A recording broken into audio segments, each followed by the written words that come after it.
So yes, I should say, if you don't want your face in the recording, maybe this is the time to hide your camera. Welcome everybody. So this is one of the Egin Learning and Sharing webinars, and it's about community climate action. We are doing a little bit of a bilingual Welsh and English webinar today. So if you don't speak Welsh, click on the interpretation globe icon that you should have at the bottom of your Zoom and click on English. And what that'll do is when one of us, well, it'll be myself or Lori, are speaking Welsh, you'll hear the simultaneous translation from Anne, who's in our little, imagine she's in a translation box there. And so, yeah, if you do siarad Cymraeg, just leave it as it is and you'll get to hear a bit of both. And we can test that out now if we want to. So if you've all clicked English, if you need to, na I ddechrau siarad Cymraeg, a os ydych chi ddim yn clywed Saesneg rŵan, gadwch I ni wybod. Okay, was that okay? Did that work? Everyone, yeah. Okay, fantastic. So, hi, I see Janine's just joined as well. Hiya. So yes, I was just saying, if you're not able to follow Welsh, if you click on the interpretation icon on the bottom of your screen and switch it to English. Okay, so here we go. I am going to start off, I'll say a little bit in Welsh, just because. Croeso pawb. So, da ni yma heddiw I siarad am Gweithredu Hinsawdd Gymunedol. Edrych dipyn bach ar be ydi o, be mae o'n I feddwl. Oh, sorry, I can hear someone there. Oh, I can hear someone talking over me. You just make sure you're muted if you're having a chat. Yeah. Okay. So, sorry, there's more people joining. Okay, so na I gyflwyno fy hun yn sydyn. So Gwyneth dwi'n gweithio fel rheolwr cyfathrebu ar y rhaglen Egin. A nawn ni siarad dipyn bach wedyn y nes ymlaen am be ydi Egin. Okay, I'll switch back to English now just to make it a little bit easier. So maybe Anne, you can keep popping reminders in the chat of how people can switch to the English interpretation if they need to. That would be great. So we have with us today 5 people who've done a lot of community-based climate action in Wales, and they also will happen to be peer mentors for our Egin peer mentoring programme, which, yeah, we'll talk a bit about later, as I said, but it is an opportunity for community groups in Wales who want to take their first steps towards tackling climate change, working on sustainability. And what we'll be hearing about today is not necessarily those Egin projects, because we've really just launched a few months ago, but some of the other work that people have been doing. So we'll just hear quickly from everybody who's joining us today. If you want to all wave, we've got Lori, Ken, Nina, Alicia and Faye. So I'll get you one by one to just give a quick introduction to who you are, but also just a few words on what does community climate action mean to you? Because this is quite a vague term, right? It might not always be clear to people what it is. So does anyone want to go first? Maybe Alicia, would you like to start off? Absolutely, yeah, my pleasure. Hi everyone, my name is Alicia. I'm from Tanio, which is a small community arts charity that's based in Betws, Bridgend in the South Wales Valleys. We do a lot of different types of creative work, but we have 2 main streams of work, which is arts and health and arts in the environment. So I'm currently the business development director, but I was previously the program manager for arts in the environment. And so I was running all of our programs that had to do with educating people and engaging people outdoors in creative practice. And community climate action to me is about getting people to engage in green spaces and to start to develop a relationship and feeling of responsibility and connectedness to nature. So So much of what we do is about building confidence in people outdoors. We find that, especially children and young people, they don't necessarily spend a lot of time playing outdoors. They don't really know necessarily what to do. And for older folks, they might have quite a specific relationship with the outdoors that's maybe a bit utilitarian and doesn't have to do with creativity and enjoyment. But obviously spending time outdoors is massive to well-being. So community climate action begins when people spend time outdoors, engage with it, and therefore feel that it's something that they should protect and that they want to look after and want to be responsible before because it matters to them. And that's when they become self-determining. And that's when they start to have their own ideas about how they can look after and be more sustainable and be more careful with the planet. Fantastic, thank you. Okay, Lowri, ti isio fynd nesa? Ie, diolch yn fawr. Lowri Fawn dwi. Dwi'n hwylusydd cymunedol ar Newid Hinsawdd yn ardal Dyffryn Peris yn Eryri. Da ni wedi bod wrthi ers 2 flynedd yn dod â grwpiau at ei gilydd yn cynnal cynulliadau, lle trio dod â hyd i lais y gymuned, trio addysgu pobl am y broblem, be ydy'r broblem yn Newid Hinsawdd, dysgu am yr adnoddau, yr asedau sydd gennym ni'n barod o fewn cymunedau, a medrwn ni adeiladu arnyn nhw ac ychwanegu gwerth iddyn nhw. A wedyn di dod i fyny hefo cynlluniau gweithredu cymunedol ar gyfer 5 ardal yng Ngwynedd. A rwan, da ni'n ffodus iawn wedi cael 4 mlynedd ychwanegol o gyllid gan gronfa Gweithredu Hinsawdd y Loteri Cenedlaethol. Lle mae gen i 4 mlynedd sydd yn beth reit anghyffredin yn y dyddiau yma i weithredu'r cynlluniau yma hefo ein cymunedau. Lle i fi, be mae gwneud y gwaith yma yn ei olygu a Gweithredu Hinsawdd cymunedol yn ei olygu ydy rhyw le bach diogel yn y canol rhwng teimlo'n reit ynysig o bosib. Mae pobl yn trio gweithredu fel unigolion neu fel cartrefi neu fel aelwydydd. Mae pobl yn gallu teimlo reit ddibŵar yn erbyn y bwysfil mawr yma. A mae lot o ymgyrchu gwleidyddol bod chi gallu anobeithio weithiau wrth brotestio a llythyru a ddim yn mynd i nunlla. Felly mae'r gymuned yn ofod cynhyrchiol, llawn egni, llawn cefnogaeth, lle fedrwn ni weld y newid mae'n digwydd o ddydd i ddydd. Felly, dyna di a fi. Lyflu bod yma efo chi. Diolch yn fawr, Lowri. Okay, Nina, would you like to go next?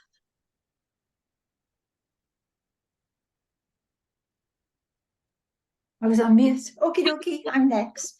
Hi everyone, I'm Nina Finnegan and I'm the Listening Project Coordinator with the Bryn Cynnon Strategy, which is one of the anchor organisations based in the Lower Cynnon Valley in Rhondda Cynnon Tap. It's a loneliness and isolation project and it's funded by the big lottery over 3 years, which has helped us, get more and more funding because we're secure now in those 3 years.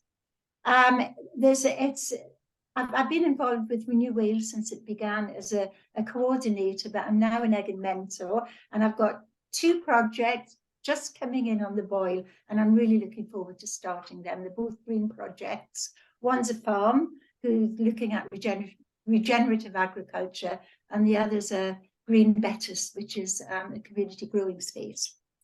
So what does community climate action mean to me? When I was asked to take part in this webinar, I asked some people in our community that question, and unsurprisingly, everyone gave a similar answer. No climate denial at all. There was a lot of conversation around what the government are doing, obviously, and particularly, with what's been happening recently. But no one said that they felt unable to make a difference when I asked them that question. And some of our volunteers also told me that over time, initially they hadn't realised that they were taking part in climate projects, because we have a food pantry and we deliver hot meals and whatever. But over time, they realised that it was very, very much a climate project and that they were contributing. And so the climate crisis is real and it's global. And there's so many examples across the world how changing weather patterns are causing tremendous damage to the environment. And we've just got to look at what's been happening recently with the wildfires, the failing monsoons and the recent floods, you know, and that's all testament to that. And I'm of an age where, when I was at university many, many years ago, there was a lot of climate denial, but I knew people who were working in the Antarctic who saw a hole in the ozone layer. They were doing their PhDs there. So it was very much a real thing way back in the early 80s. But, you know, solutions started at grassroots level, and, you know, groups and individuals working together. And so, you know, small actions.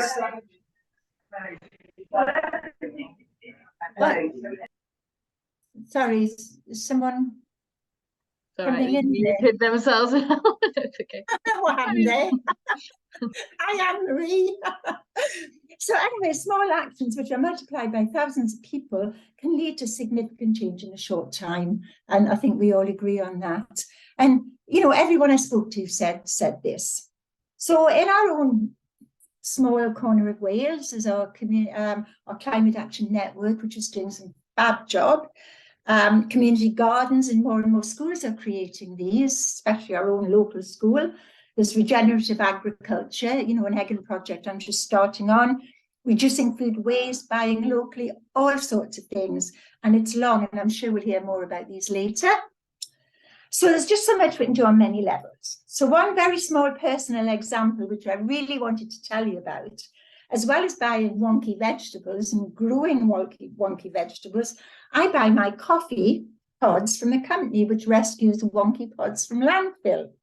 And they're compostable and recyclable. They're very cheap, and the coffee is really good too. So that's me. Great, thank you.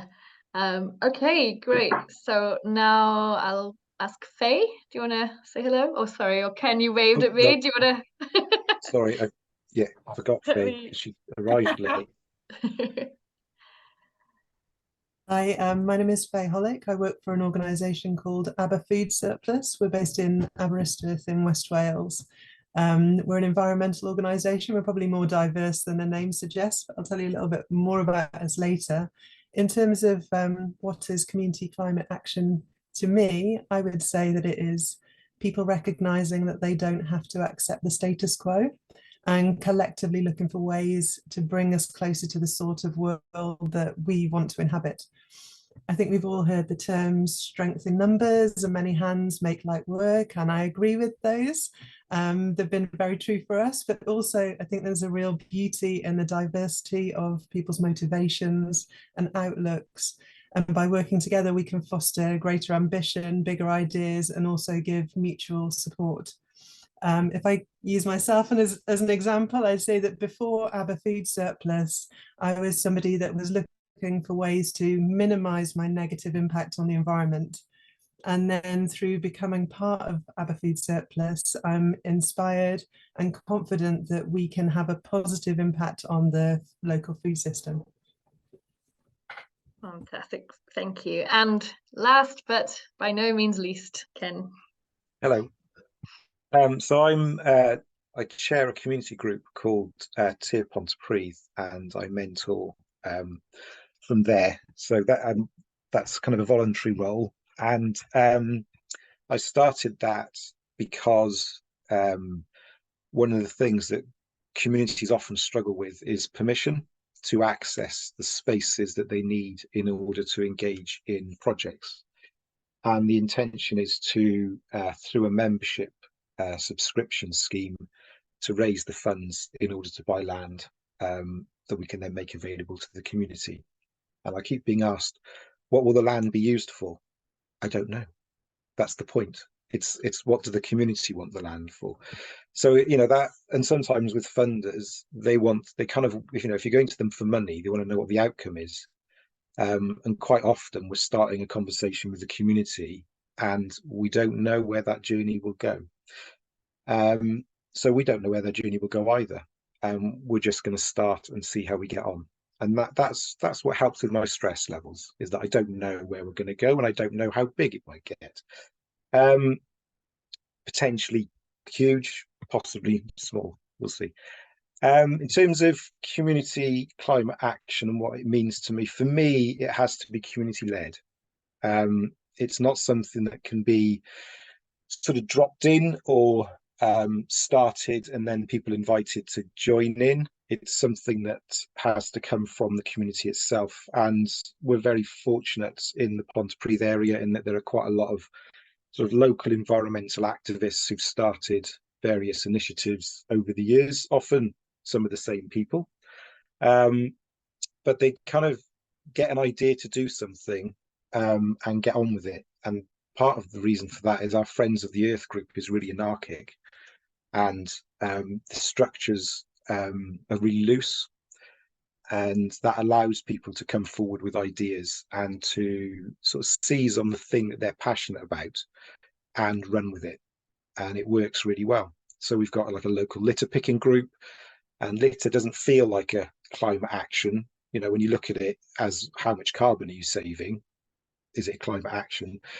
But I think something that someone else mentioned right at the beginning, Alicia, was that engagement in nature, and it's getting out into green spaces. And some of the photos that people in that group share are things they've observed whilst they're out litter picking. And for me, that's about taking the time, because you're stopping rushing, and I often rush from one thing to another. Stopping rushing, observing, learning and reflecting, and we don't often get a chance to do that. And the second thing I'd say is that it needs to be a positive contribution on the whole. Yes, there's room for protest and there's room for saying stop and enough, but also where is the space for people to make a positive contribution to this as an agenda, and how do we ensure that the actions that we're trying to lead enable other people to come on board with what we're doing.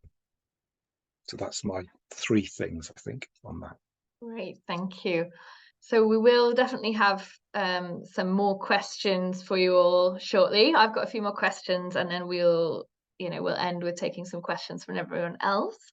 But what I wanted to do before that was give everyone who's here a brief chance to meet each other as well. So I'm going to make some breakout rooms for a few minutes. A couple of you have let me know that you don't want to be in breakout rooms because of your connection. So if you can't join a breakout room, just let me know, or just don't join. I'm going to send everyone into rooms just for a few minutes to introduce each other, say, who you are, what you're involved with, and also to give you the chance to answer that question yourself a little bit. So what does community climate action mean to you? What's your experience of it? So I'll just set up those rooms now. So you should get an invite. I've not put our speakers in there because I didn't want to throw too much confusion on there, but everyone else should get an invitation to join, except Anne-Marie and Phil have asked to not be put in. So you can stay in here. Okay, great. I'll just check that everyone's going in there, and I'll pause the recording. Great. And would anyone like to share from the room you are in now? Are there any other ideas or definitions of community climate action that came up in your room that you'd really like to mention? Just feel free to unmute and share if so. Or you can type in the chat as well if you don't want to speak. So from our group, it was interesting that both 2 of the people who spoke, Suzanne and Mike, both mentioned permissions in different ways. Mike was struggling with a funder who is struggling to give them permission to give them money for what they want to do, because it's not obvious what the climate impact is. And I think that's quite a telling one when dealing with funders, that we often go to them and say, we'd like permission for you to give us money to do something on our terms, and often the funder has their own views on those things. And also Blast from the Past from Sarah Collick from a camp we were on together, which completely threw me. Small world, isn't it? Great. Yeah, thank you. And yeah, we'll hopefully have enough time to go into the challenges, definitely, not just what is community climate action and what's happening, but yeah, what are the barriers, what are the challenges? Does anyone else want to share from one of your rooms? Anything that came up?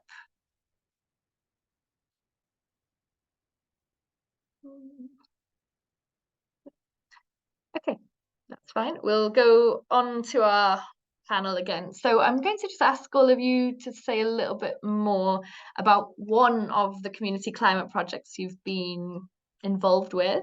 So we will connect it on which one maybe you'll focus on today. And it would just be great to hear a bit about that, the background. If you want to also mention a little bit about where you are in Wales and what are some of the things going on there, you know, paint a picture for us basically of what's happening. Yeah, so Ken, do you want to start this time? Because I can see you on my screen, so might as well. No. Fair That's enough. okay. I need some time to think about the Yes, question. that's all right, no worries. So who wants to go first? I'm just going to look at all of you. Lowry. Dwi'n hapus i fynd, os ti eisiau. Yeah, gwych. Okay. Iawn. Fel nes i sôn, just checio bod pawb yn clywed y Saesneg. Cyn i fi Yeah, ddechrau. I'll just remind everyone to click the interpretation globe at the bottom of your screen and click English if you don't understand Welsh, and you should hear the translation. Lyfli. Mae Gwyrddni yn gweithio ar draws 5 cymuned yng Ngwynedd, lle Dyffryn Ogwen, Dyffryn Peris, Dyffryn Nantlle, Bro Ffestiniog a Pen Llŷn, lle 5 cymuned efo poblogaeth o tua 6,000 yr un ar gyfartaledd. Lle fel nes i sôn, da ni wedi datblygu, mae'r cymunedau wedi datblygu, da ni wedi hwyluso datblygiad y cynlluniau gweithredu yma. Lle un o'r ardaloedd Dyffryn Peris, lle dwi'n hwyluso a chefnogi, mae yna 8 ffrwd i'r cynllun yn fanna, a mae un ohonyn nhw yn edrych ar dadgarboneiddio tai ac adeiladau. Lle, os ydych chi'n edrych ar pie charts o allyriadau mwyaf niweidiol, lle mae allyriadau mwyaf ni yn digwydd, maen nhw o yn tai ni o'r deunydd y tŷ. A mae Gwynedd y trydydd stoc tai mwyaf leaky ym Mhrydain. Mae hen gartrefi cerrig, hen doia, lle colli lot fawr iawn o wres, ddim yn effeithlon o gwbl. Lle mae gen i grŵp bach hyfryd sydd wedi bod yn brysur iawn yn dysgu am y broblem. Da ni wedi cynnal sgyrsiau efo arbenigwyr. Da ni wedi dod â pobl sy'n gweinyddu rhaglen y Llywodraeth Eco4, rhaglen grantiau lle mae perchnogion tai yn gallu cael grantiau ar gyfer paneli solar ac insuleiddio a pympiau gwres aer hefyd. Lle maen nhw'n dal wrthi yn gwneud i ymchwil, yn dod i ddall beth sy'n mynd ymlaen yn lleol. Mae gennym ni brosiect Zero Net yng Ngwynedd hefyd, sydd yn bartneriaeth rhwng lot o fentra cymunedol adra sydd yn asiantaeth tai, Cyngor Gwynedd hefyd, a hefyd y Coleg Addysg Bellach, grŵp Llandrillo Menai.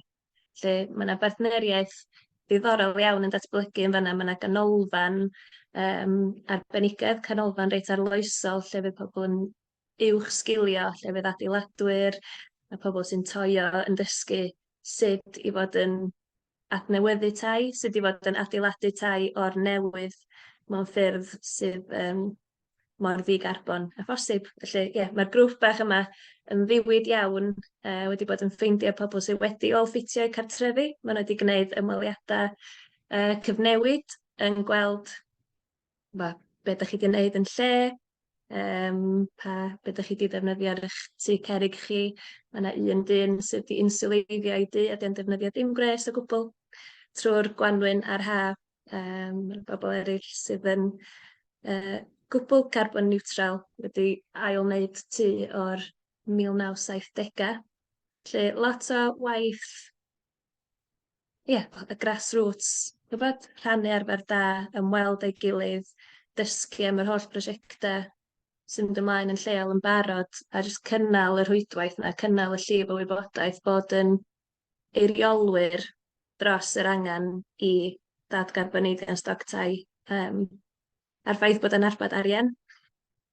A dyna dyn ni wedi ffeindio efo gymaint o brosiectau yma, mae'r lles i'r amgylchedd a'r lleihau mewn allyriadau carbon yn y pen draw yn arbad gymaint o arian i bobl yng nghanol argyfwng hinsawdd hefyd. Felly ie, mae hwnna'n un allan o'r 8 o'r ffrydiau da ni weithio arno fan Dyffryn Peris. Ond yn araf bach, yn sgyrsia yn y tŷ tafarn, yn sgyrsia o gwmpas pot o gawl, yng nghegyn rhywun, gwahodd siaradwyr o'r Carbon Co-op ac o Kendal ac ar draws Prydain ac ymhellach ysbrydoli, dysgu, rhannu, ymweld, bob dim da am gymuned. Gwych, diolch. Ie, mae'n bwysig i sôn dydy bod yna lot o bethau gwahanol yn dod allan o hyn, helpu pobl dod at ei gilydd, mae'n ddaear, iechyd meddwl, helpu pobl safio arian, mae yna lot o bethau does. Yeah, okay, so who would like to go next? So we're just to share a little bit about one of the projects you've been involved with, and it doesn't have to be one you're currently working with either. You might just think, oh, I've got a really good story from 10 years ago of something we did in the community. So yeah, Alicia, do you want to go next? Yes, I'm happy to go next. So I will talk about a specific project, but I'm going to give a little bit of context and background for it first. As I mentioned, we have our arts and the environment pathway at Tanyo, and we do a lot of different work in a lot of different mediums for that. But one of the main things that we do is provide something that's called forest arts. And that starts from a place of forest school, which many of you will be familiar with, and you'll know a bit about the background and the ethos of forest school. That it's about helping people to explore the outdoors. Again, that idea of connecting with the outdoors, to have autonomy. So they decide for themselves how they're going to engage in any given session and how they're going to participate in a variety of different activities that are posed to them. And that it's really, really about giving them the power of how they're going to experience the session and how they're going to experience the outdoors. And so we take that ethos. All of our facilitators are trained and certified to level 3 in forest school, but they also happen to be trained artists. So they go out and lead forest school sessions, but all of them have a creative twist, an artistic bent to them. So we might be doing sculpting and cooking in addition to den building and foraging. And they might even do things like making music in the outdoors and experiencing drama or painting, drawing, any of those things. So every session has this creative bent, and we have found that it really helps people to build their confidence. And it really, my theme of the day is that connected feeling to nature. But we also see that it has a massive, massive boost in their well-being. So obviously being outdoors spikes happy hormones, and it helps us to have more physical health as well because of exercise and fresh air. It helps to combat loneliness and isolation by spending time with other people outdoors.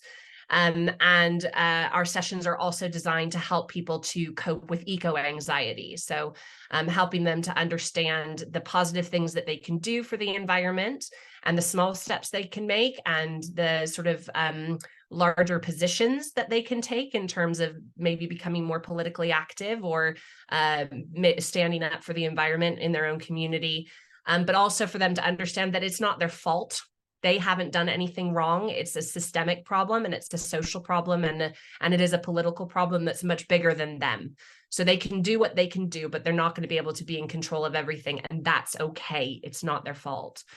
So those are sort of some of the main themes that we work with when it comes to our forest art sessions and delivering in the outdoors.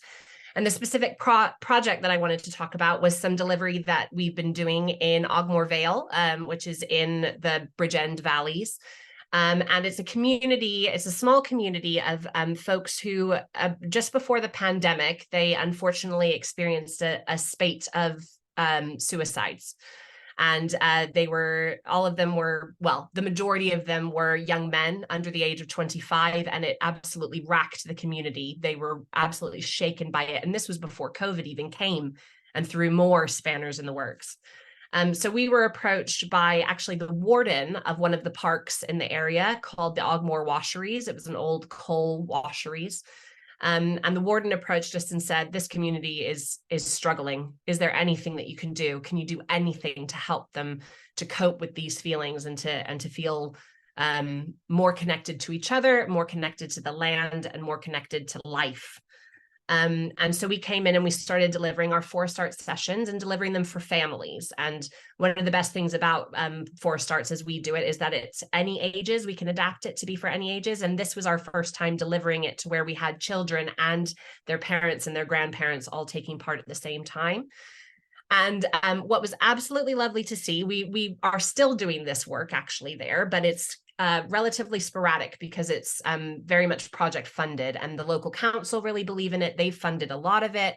And we're getting ready to start a new, much larger track of delivery for them, which we're so excited about because we've managed to find a very, very large pot of money to do it, thanks to how successful we know it is.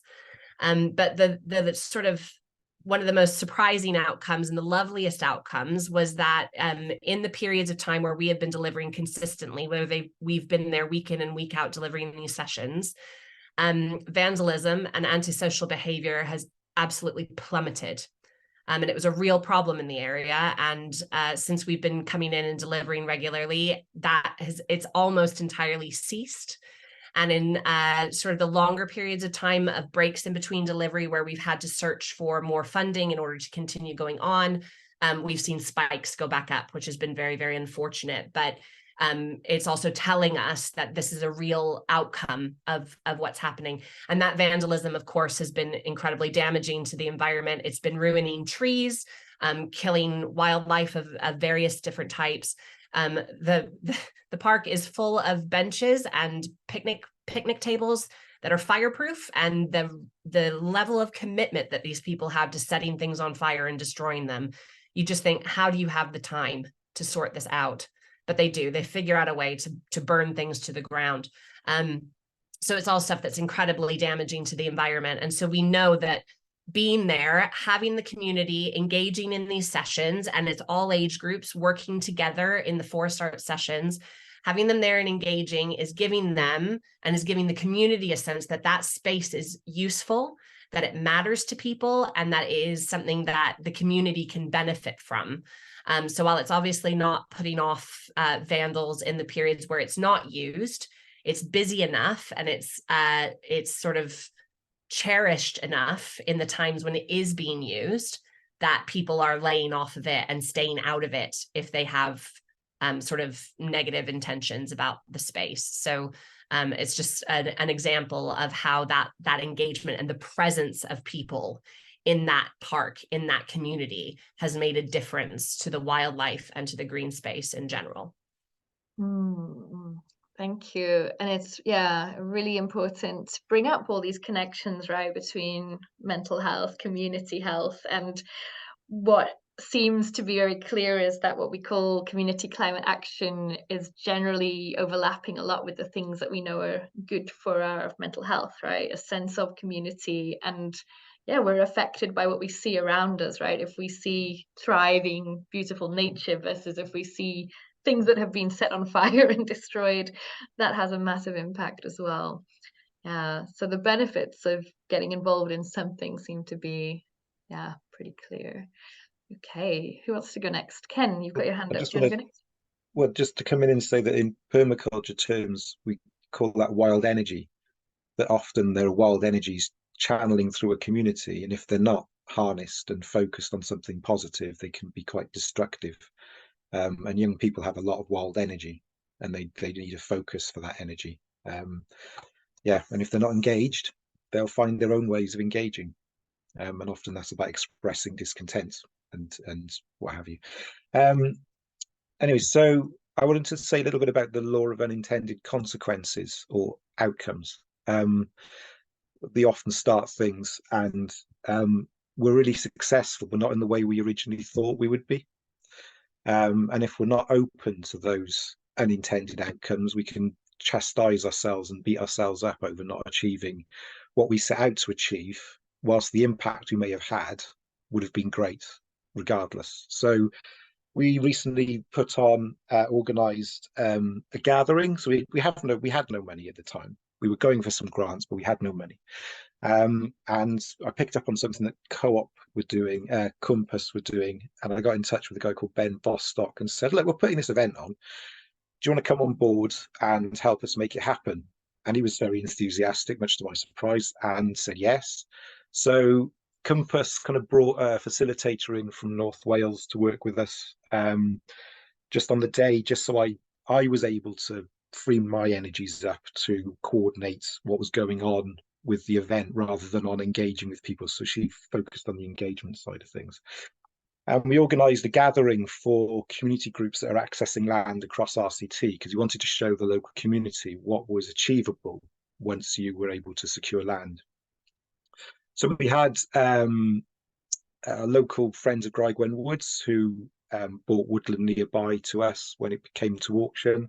So they came down. We had the local authority there to talk about asset transfers. We had Grow Rhondda and Cynnon Valley Organics talking to people about food growing. We had a local artist who engages with landscape around Pontypridd talk about what they do. We had a local festival who we partnered with to do the event itself, and they brought in a singer. And we had Welcome to Our Woods and Cwm Valley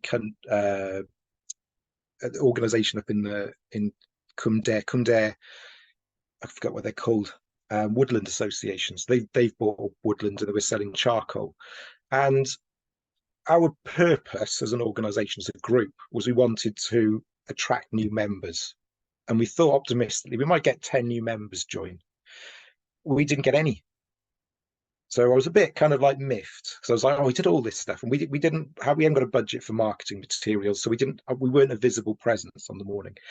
But what's happened as a result is the local traders loved it, that we'd used this space, we'd occupied a space, which was partly what we did it for. We occupied a space in the centre of the town to bring people together.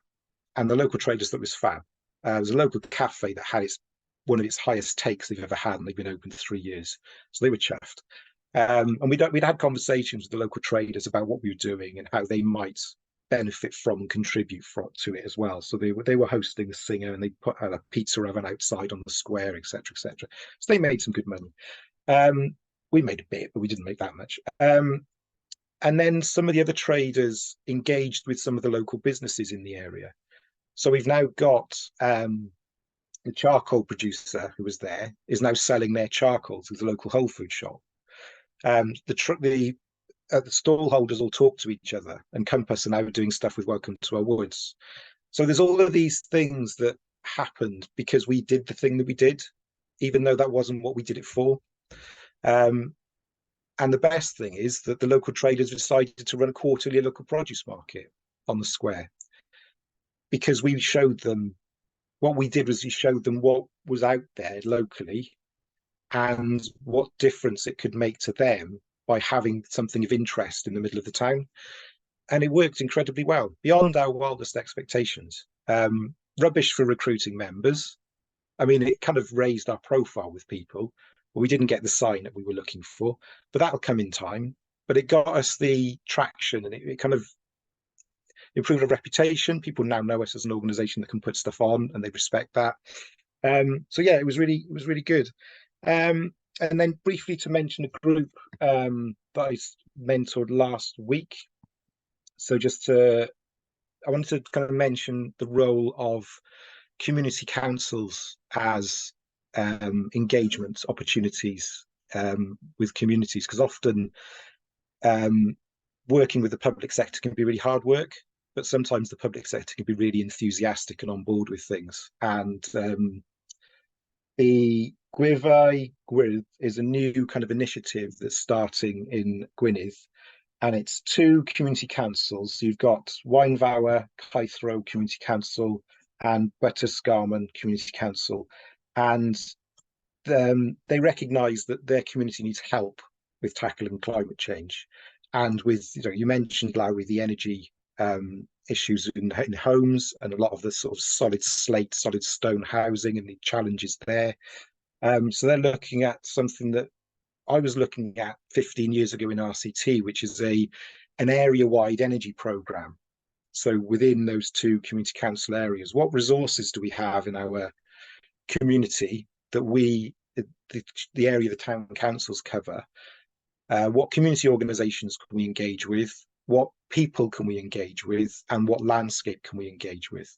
So they're looking at hydro, they're talking to farmers, they're looking at solar, and again, having conversations with farmers. They're looking at energy savings, they're having conversations with households and with housing associations. And they've also got Anti-Wine Vower, who are a very proactive community organisation up there. They're coming on board. And I was really there to just help them make a decision on what legal structure might be right for them. And that's it. But just that vision, and that they've given themselves permission as a community council to take this challenge on. And I love that. And I think it's really great that this programme is open to supporting community councils as community organisations, because often we think of them as, well, they're just the council. But often it's that lowest level of democracy where these things really can sort of change at a substantive level. Thank you. Thank you. Before I go on, I just wanted to you've mentioned mentoring, and I just thought I'd mention what the peer mentoring and egging is that we're talking about very briefly. And also just I'll share in the chat, there was a blog post we did a few months ago on what is community climate action as well. So in there are lots of other examples of things we've spotted happening around Wales that might constitute community climate action. And also, everyone you're hearing speaking today is one of the peer mentors on the Egging peer mentoring programme, which is who we are. We're run by DTA Wales, or the Development Trust Association for Wales, but Egging is our programme about community groups tackling climate change and taking sustainability action. So really, we've got a really amazing pool of mentors, such as these people you see today, but there are many more all across Wales with the whole range of experience and skills. And groups can get up to 3 days of totally free mentoring to help you sort of work out your first steps, really. So it's for groups that haven't got a track record of taking climate action already, so new groups that want to get started. So if anything you're hearing today sounds good, you can have a look at that link or get in touch. And I'm going to ask Nina, do you want to go next and tell us a bit more about one of the projects you've been involved with?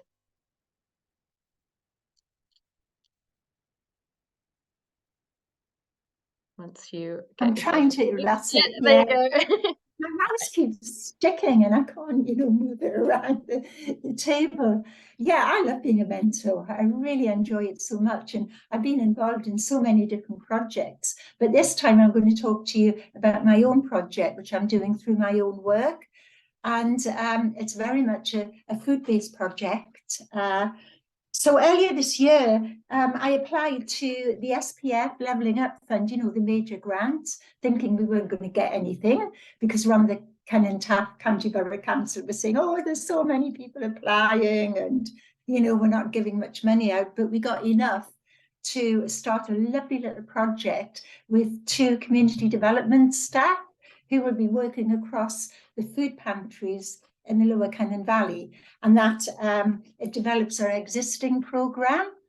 So, but first of all, I think I need to tell you a little bit about our existing programme, just to, put it in context. I came to Rhondda Cynon Taf from Scotland, very rural area in Scotland, 2.5 years ago, just after COVID. And we were delivering hot meals to vulnerable and isolated older people once a week, but not too many, and also about 45 food boxes a month. But that particular project has just grown and grown, because today we're cooking and delivering over 120 hot meals once a week. And we offer a hot meal or a healthy salad. You know, we try to get the healthy options in, and we're using as much food waste or food that would go to waste as possible. And the meals are hand delivered by volunteers. And I want to say a little bit about volunteers later and about how important they are to our organisation. But it's a real befriending exercise, because we phone 120 people on the Monday to tell them what their meal choice is, but it's also a way of finding out if they've got any issues. And then if any issues do crop up during that phone call, the volunteers who hand deliver the hot meals the following day on a Tuesday, we only do one meal a week, they can pick up the issues and, you know, really helped with care and repair and energy advice and all sorts of things like that. So it's a massive befriending exercise. So we also do activities and lunch clubs and cooking sessions, and we've got a fab food pantry. All this has come out, by the way, from engagement with people and finding out what they want, because we don't want any mismatches about what we think they want and what they really want and need. So anyway, we've got a food pantry which was set up as the hero project for Wales by IKEA and the community fund which funded us, because it's in a lovely room with armchairs, and it's a safe, comfortable space. We've got board games, and we offer free teas and coffees, and so people can access the food pantry without stigma and with self-esteem. And it's, you know, it was very much a social thing as well. And I've got lots and lots of case studies, because we talk to people all the time about, you know, how they're feeling and what benefits they are and what they would like to see. So anyway, I mean, this food pantry is just, I love it. I'm so proud of it. And I'm so proud of the volunteers who run it. We've got a community food table and a fridge, which is accessible to everybody. And in 1 year with a food pantry, we've gone from 45 a month to over 257. It's about 52 people a week access our food pantry, and that's only in 1 day. So we're really busy every Wednesday. But, you know, none of this could be done without our volunteer team, because despite all the issues facing our community today, and we are in the Lower Cynon Valley, there's a strong community spirit. Even though there's isolation and poverty and problems, there's a strong community spirit. And as most of our volunteers live in the Cynon Valley, they can help and support from a grassroots level. They help with gardening, they, all sorts of things. It would take me forever to describe what we do. But we recently achieved the Investing in Volunteers standard, which was a great accolade to our volunteers. So we were really sort of happy about that and had a great celebration. So anyway, if I go back to the SPF project, speaking with the other food pantries in the Lower Cynon Valley, there appeared to be a need for more collaboration in buying and linking in with the community growers to get fresh food on people's tables, and also to reduce food waste. So we partnered with Penderyn Food Pantry and Glencock Food Pantry, the Eisteddfod, surprisingly, and the UHB to streamline sourcing local food, cooperative buying, and putting more locally grown fresh produce on people's tables. So we looked also at developing a range of activities geared around supporting healthy and sustainable lifestyles and cooking, reducing food waste, and because evidence of need was certainly there. So because of the current cost of living crisis, there really is a dwindling supply of food from Fair Share and end-of-day supermarket items, and we're all feeling the pinch of that, of actually getting the food in our food pantries and on our community tables for people to access. So it's not sufficient to develop a sustainable food pantry programme, and this is really what we're about. So the one strand is we've got one community development officer who's going to be providing practical support and training for the food pantries to better serve their communities in terms of local food provision, cooperative purchasing, etc. And reduction in food waste is going to be monitored right across the partnership.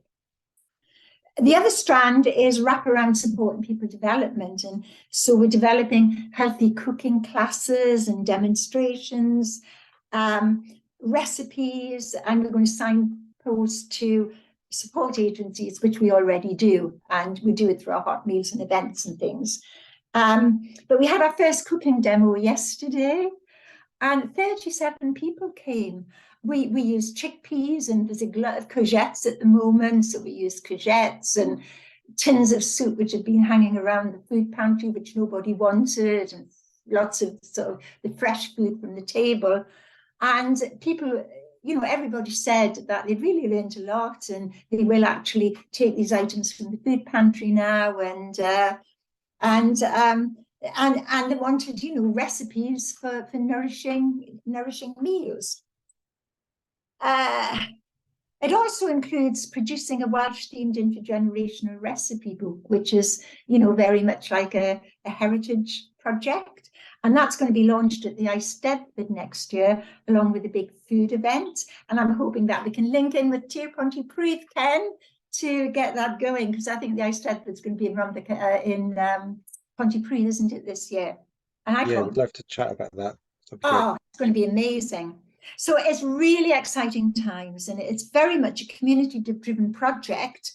And our community are going to be involved every step of the way. They are going to say what they want to learn, how to cook. We're going to train up community members to do their own cooking. We're going to provide free food hygiene courses, allergens, and things like that. So maybe we can even set up little social enterprises, you know, based around food.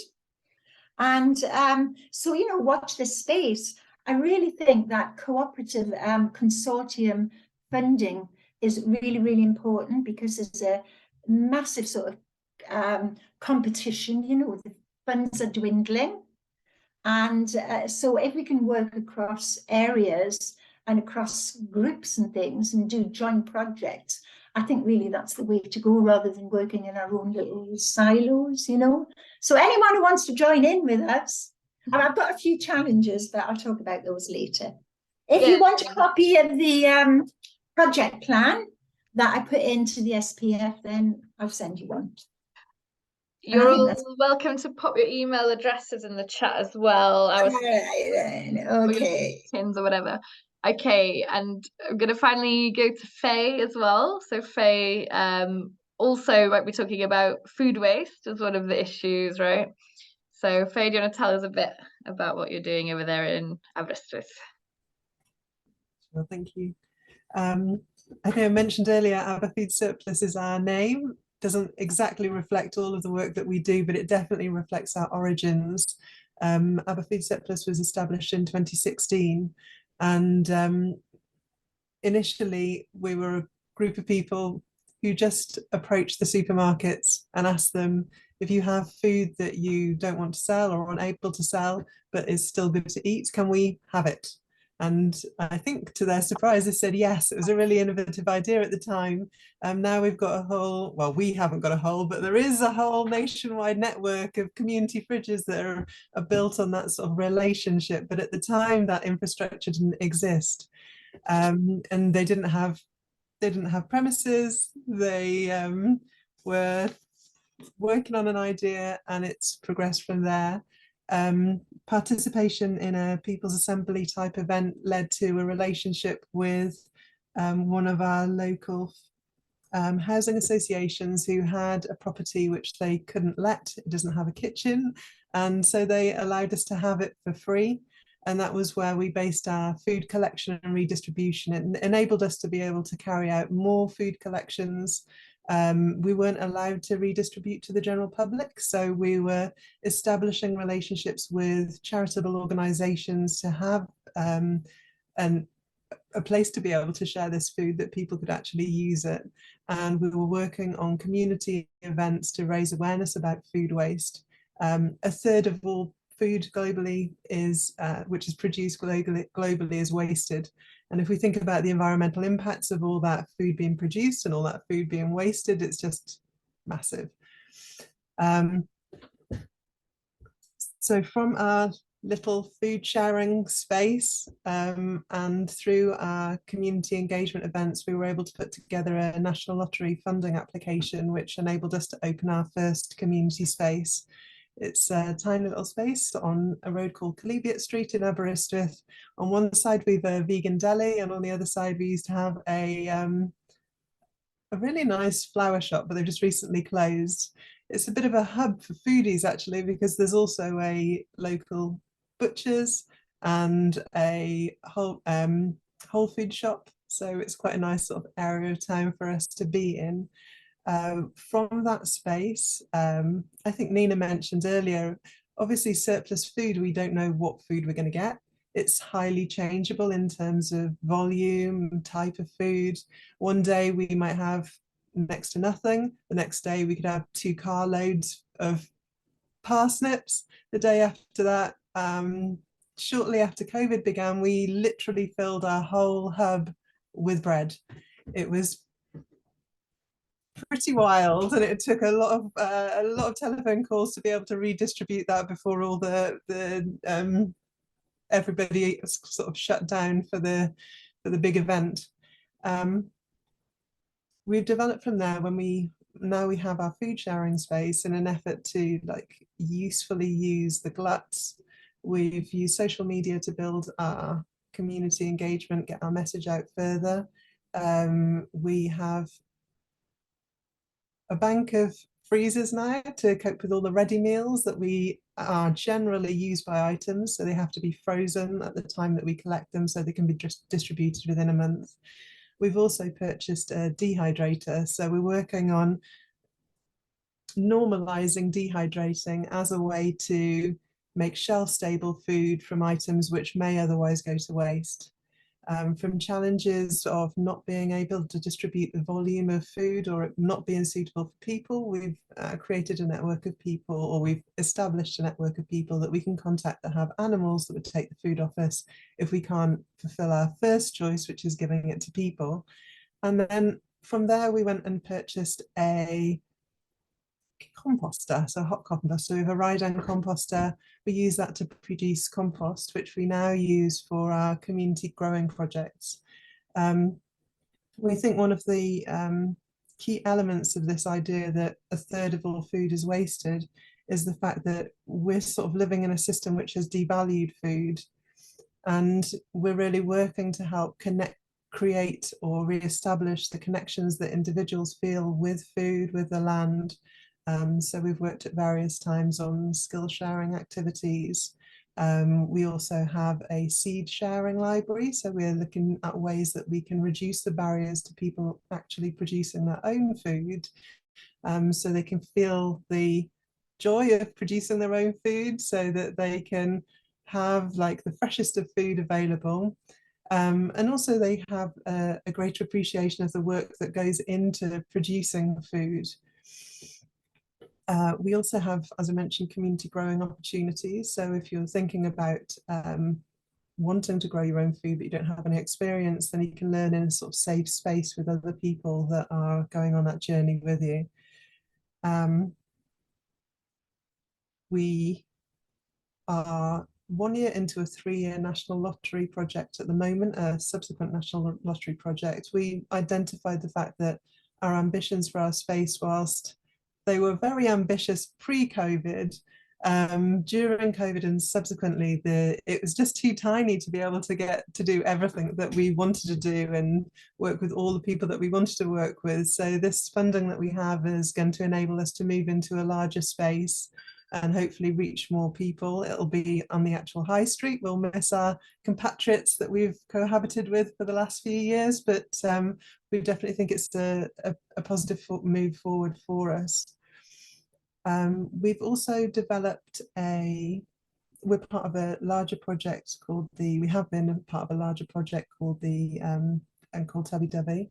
And as part of that project, we have established an online shop, which the intention of which is to create connections between people in our local area who are wanting to grow food in a environmentally friendly fashion, with members of the general public who want to purchase food that's been grown locally with the environment in mind. So we also operate that shop in the sense that we advertise the food that the local growers and a organic wholesaler, we supplement the food with organic wholesaler. We advertise the food that we have available. People purchase that food and then we have brought to the shop, or we bring to the shop, called it a shop now. I hate it when other people call it a shop, as a community hub. It looks like a shop. It used to be a greengrocer's, so it's easy to make that mistake. And on a Tuesday it is Bwyd Dyfu Hub, which is a food shop. So we're bringing only food that we've actually got a sale for. So there's no sort of oversupply and then hoping that we'll be able to shift the food. Largely our producers are harvesting the food that's actually been purchased through the shop. So it's as fresh as can be with low food miles. We wanted to, or we are working on having a network of producers around Aberystwyth. A fairly significant portion of our, I don't know how many people are from West Wales, I just realised you might not know what I'm talking about. A fairly significant portion of our suppliers are based in the Machynlleth area, and we've been able to access a community electric vehicle to transport the food from Machynlleth down to Aberystwyth, which is helping to minimise our environmental impact from moving that food around. I remember quite some time ago, one of our volunteers saying that we should have an electric vehicle. And at the time I was like, oh my word, how on earth will that ever happen?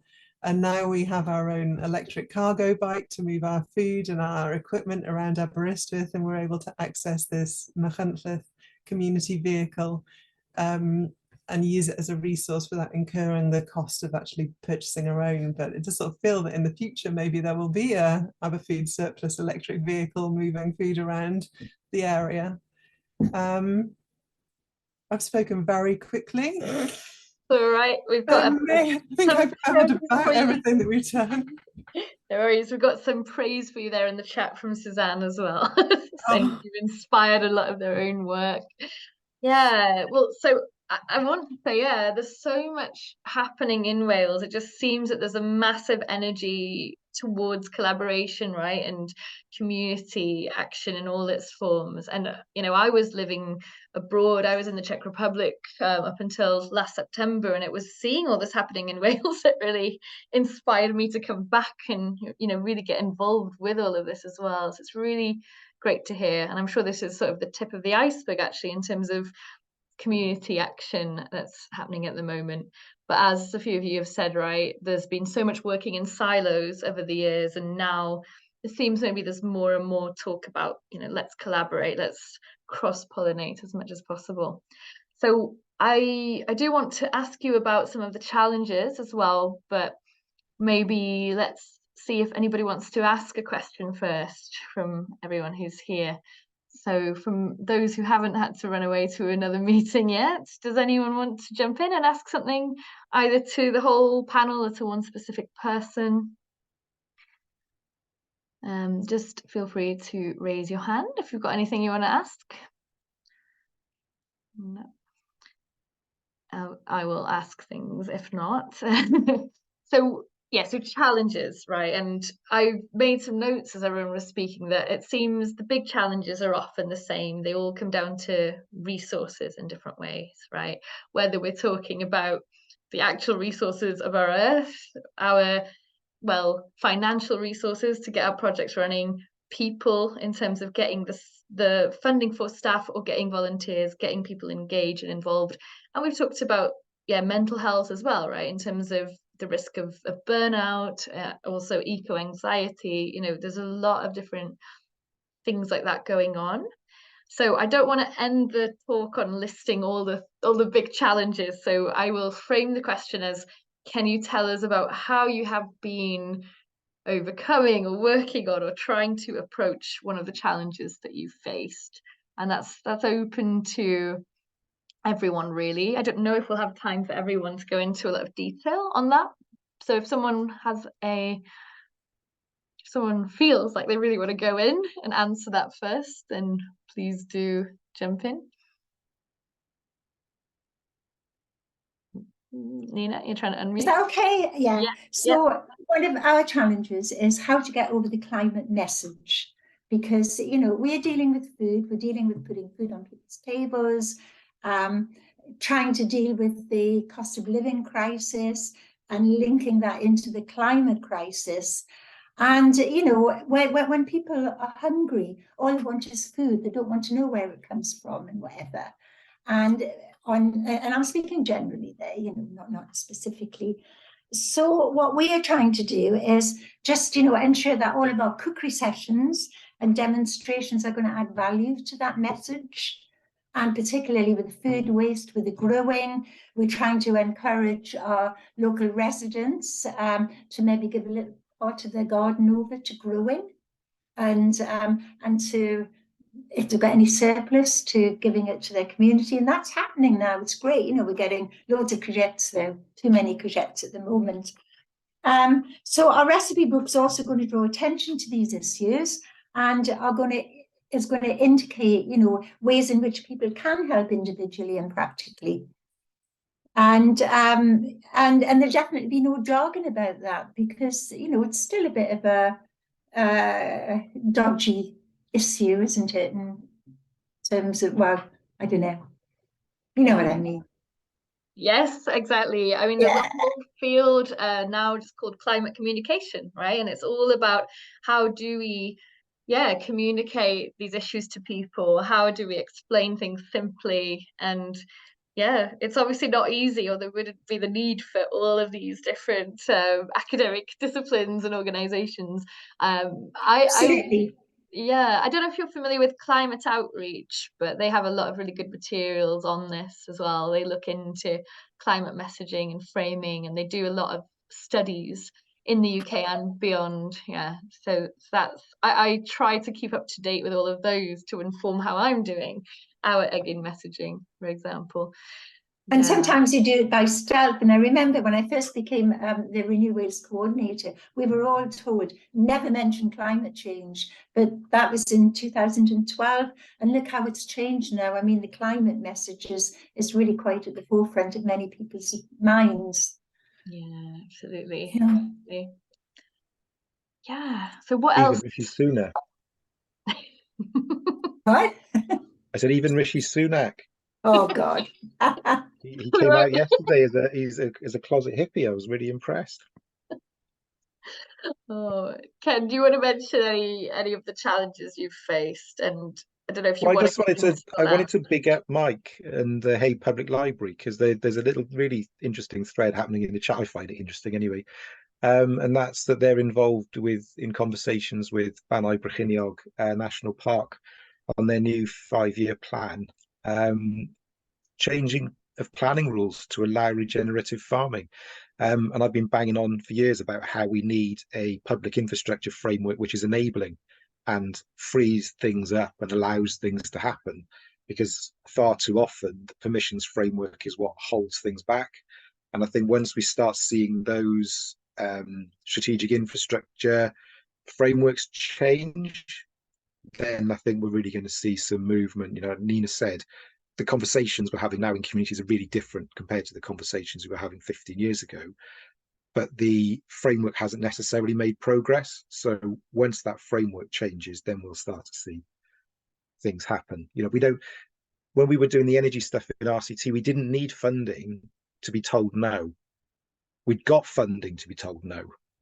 What we needed was for people to say yes, and then we could get the finance to come in and pay for stuff to happen. And often it's getting over that no that's the challenge. So it was great to see the National Park taking a lead on that. Yeah, that is really inspiring, I would say. So I'm seeing this chat happening in the sidelines, so it might be a good conversation to have as well. Banau Brycheiniog is a fantastic one to draw in maybe for future. They structure their entire management plan around Kate Rayworth's donut economics, which was really exciting to see. Just to mention, I'm going to where is it? CAT in October. There's a big donut economics conference, the group from Birmingham. Oh, what are they called? There's a really proactive organisation based in Birmingham who are doing loads of stuff on community climate action, and they're working with CAT, and they've asked us to come because we've based our membership subscription scheme on donut economics. So those who are on the outside of the donut, which is your overshoot, they pay the most. Those who are in the middle, which is your living in the comfortable zone, you're living an environmentally benign life and you're reasonably comfortable, you pay the middle amount. And then those that fall through the hole in the middle, which is your social floor, they're paying the least. And we might make that free at some stage. So they want to know about that. It's not a big thing to us. It just made sense. But obviously the fact that we're doing it matters to them. So. Oh, sounds like a cool event as well. I have to have a look. Yeah. So, Lowri, oeddech chi eisiau dweud dipyn bach mwy am y heriau ydych chi wedi wynebu? Ie, mae'n... Dwi'm yn siŵr os oes gen i ateb clir i sut da ni'n cael heibio fo, ond mae'r dichotomy yma o drio osgoi gweithio mewn silos a trio bod yn gynhwysol ac yn bartneriaethol. Pan ti'n gweithio yn gymunedol a ti mor ymwybodol o'r holl waith anhygoel sy'n mynd ymlaen ac eisiau cynnwys pawb, a mae'r holl sgyrsiau sydd angen digwydd mwyn gwneud siŵr bod gen ti barn ac agwedda a mewnbwn gwahanol o wahanol lefydd. Mae jyst ffeindio y sweet spot na o pa mor hir da chi'n gwario'n trafod ac ymgynghori cyn cyrraedd y pwynt o reit, mae rhaid ni actually gwneud rhywbeth rwan.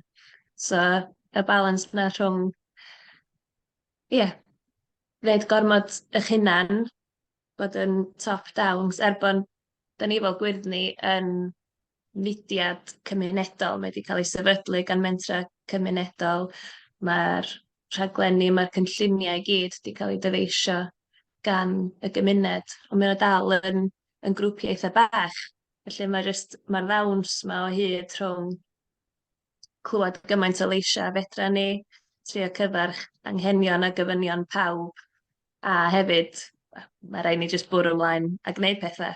Mae da ni angen, cos trwy weithredu, mae'n lot fawr o bobl sy'n mwynhau'r elfen trafod. Dwi'n meddwl mae o'n DNA ni fod yn trafod, dyna sydd mae diwylliannau cyntefig ar draws y byd. Yn Awstralia, mae yarning, having a yarn am broblemau cymunedol yn gallu para 3 cenhedlaeth cyn bod chdi'n dod i benderfyniad. Felly, mae'n rwystyr, mae'n her, mae'n gyfle, ond ymddiried yn y bobl sydd yna. Mae'r bobl iawn yna ar yr amser iawn, a mwy na heb, maen nhw'n penderfynu pryd da ni wedi gwneud digon o siarad a da ni wedi cysidro gymaint o wahanol safbwyntiau ac anghenion a fedrwn ni i fod yn teimlo'n hyderus bod ni'n gallu bwrw ymlaen a gwneud rhywbeth rwan.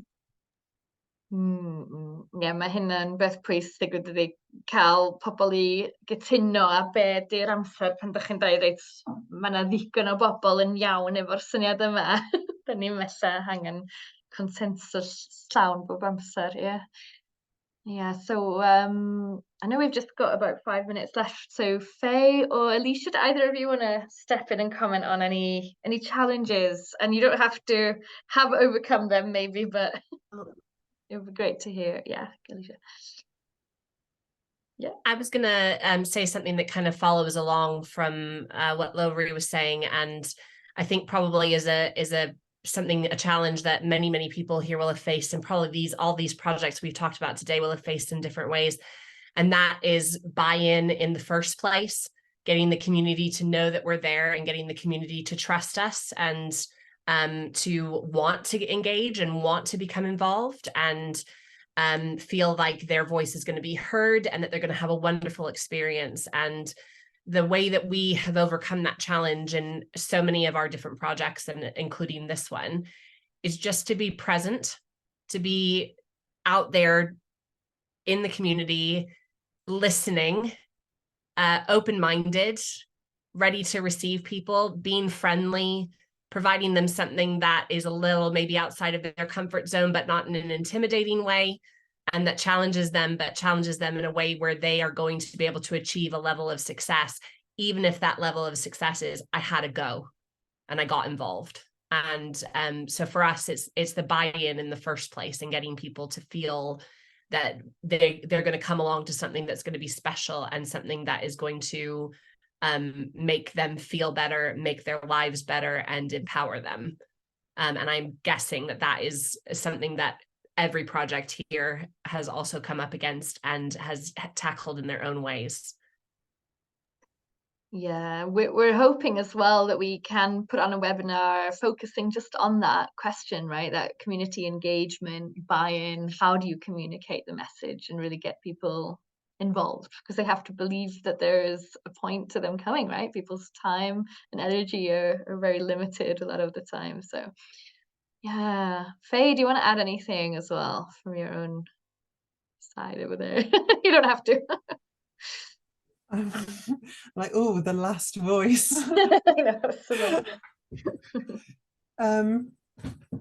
Yeah, definitely messaging has been challenging for us. I think we are an environmental project, and core to that is that we welcome everybody into our space and we don't discriminate on any basis of need. But as the cost of living crisis hits, then people are like increasingly turning to us out of desperation for food, and then that kind of compounds this issue that we've always had, which is we want everybody to share in this community resource that we've garnered.